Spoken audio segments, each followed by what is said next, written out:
కందిపప్పు కడిగానండి. ఒక 100 గ్రాములు కందిపప్పు, ఒక 5-6 పచ్చిమిర్చి, పసుపు, కొంచెం ఆయిల్ వేసి పెట్టానండి. ఇప్పుడు వెల్లుల్లి రెమ్మలు వేస్తున్నాను.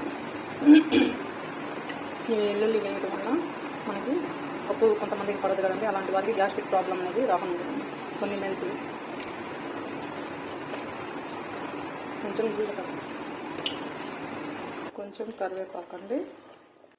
ఇందులో అలా ఒక పొంగు వచ్చిన తర్వాత తోటకూర, టొమాటోస్, ఒక టొమాటో తీసుకున్నామండి, ఒక తోటకూర కట్ట, 1 ఆనియన్,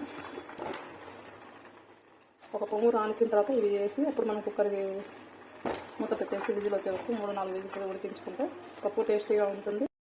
ఇందులోనే చిన్న నిమ్మకాయ వేసేయడానికి చింతపండు.